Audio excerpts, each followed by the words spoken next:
संसद में उठा बंगाल झारखंड आलू विवाद, भाजपा ने की केंद्र सरकार से हस्तक्षेप करने की मांग। बंगाल और झारखंड के बीच आलू की आपूर्ति को लेकर चल रहा अंतर्राज्यीय विवाद मंगलवार को संसद में उठा।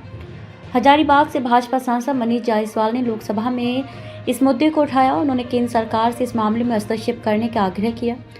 उन्होंने कहा कि झारखंड के आलू की खेप और बंगाल की नाकेबंदी से लोगों को परेशानी हो रही है। इस कदम की आलोचना करते हुए इसे अंतर्राज्यीय व्यापार नियमों का उल्लंघन और गरीबों को प्रभावित करने वाला एक गंभीर मामला बताया। बंगाल सरकार ने दूसरे राज्यों को आलू की आपूर्ति पर प्रतिबंध लगा दिया है। इससे झारखंड के बाजारों पर गहरा असर पड़ा है।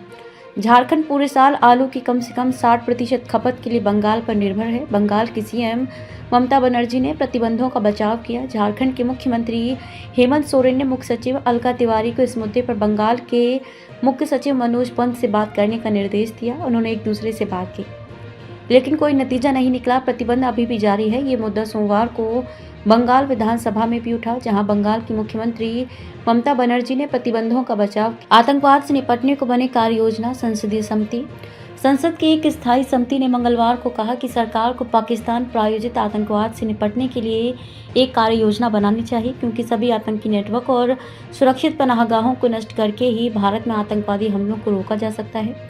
लोकसभा में पेश अपनी रिपोर्ट में विदेश मामलों की स्थायी समिति ने कहा कि भारत को पड़ोसी देशों में आतंकी ढांचे को खत्म करने के लिए समन्वित वैश्विक प्रयास करना चाहिए। कांग्रेस सांसद शशि थरूर इस समिति के अध्यक्ष हैं। समिति ने कहा कि हमारी इच्छा है कि पाकिस्तान की नापाक गतिविधियों और विभिन्न आतंकवादी संगठनों के साथ उसके संबंधों को उजागर करने के लिए सरकार को हर मंच पर अपना राजनयिक प्रयास जारी रखना चाहिए। समिति ने देश में आतंकवादियों की घुसपैठ को रोकने के लिए भारत की जमीनी सीमाओं और समुद्री मार्गों को मजबूत करने का भी आह्वान किया। समिति ने कहा कि भारत में आतंकवाद की समस्या काफी हद तक सीमा पार से प्रायोजित है।